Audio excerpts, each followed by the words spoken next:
Números capítulo 34 comienza diciendo que el Señor le habla a Moisés y le dice: manda a los israelitas y dile que cuando entren en la tierra de Canaán, esta es la tierra que les tocará como herencia, la tierra de Canaán según sus fronteras.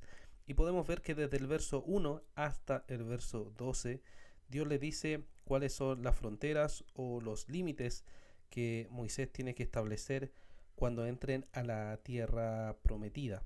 Entonces podemos ver que los límites que establece desde el sur al oriente, el occidente y el norte los va describiendo en estos versículos. El verso 3, por ejemplo, nos dice que su límite sur será desde el desierto de Sin por la frontera de Edom, y su frontera sur será hasta el extremo del mar Salado hacia el oriente.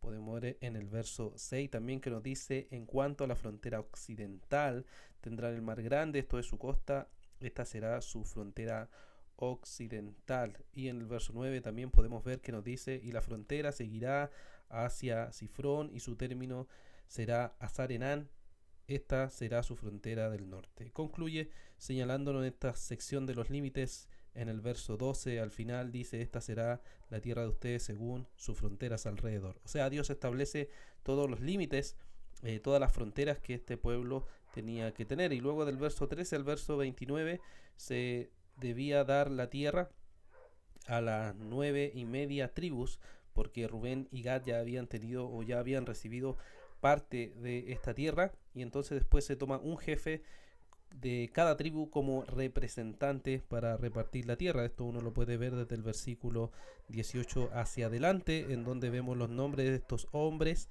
De la tribu de Judá, por ejemplo, eligen a Caleb; de la tribu de Simeón a Semuel; de la tribu de Benjamín a Elidad; de la tribu de Dan a Buquí; de los de José y Manasés eligen a Geniel, y así hacia abajo, ¿cierto? De cada tribu van eligiendo un jefe que no era un líder, sino que simplemente era un varón que Dios había establecido para poder repartir esta tierra.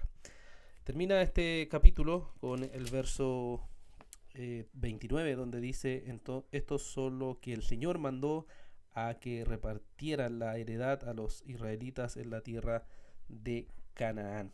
¿Qué nos puede llevar a meditar, hermanos, este capítulo? Nos puede llevar a pensar que Dios pone límites. Dios siempre pone límites para evitar los futuros conflictos que pudieran haber entre las tribus. Aún en la actualidad, ¿quién no ha conocido casos en donde las personas se pelean por un cierto pedazo de tierra y están dispuestos incluso a matar con tal de quedarse con eso? Y Dios, conociendo esto, entonces establece los límites bien claros para que las tribus no tengan estos conflictos, porque somos pecadores, nuestros corazones están inclinados al mal y por tanto necesitamos tener límites. Los límites son buenos para nosotros porque nos recuerdan que somos seres dependientes, seres limitados, que servimos a un Dios ilimitado, a un Dios infinito, pero los límites son buenos para nosotros. Dios también nos ha dado un cierto tiempo de vida en este mundo y luego se acaba esa vida, se marchita como la flor, simplemente muere. Y eso es bueno porque nos recuerda la dependencia que tenemos de Dios. Tenemos realmente esa dependencia, esa confianza en este Dios que adoramos, a este Dios soberano. También es interesante pensar que cuando Dios manda aquí a Moisés, ¿cierto?, a repartir la tierra y a tener representantes por cada tribu, escoge a estos varones que son importantes porque representan a la tribu.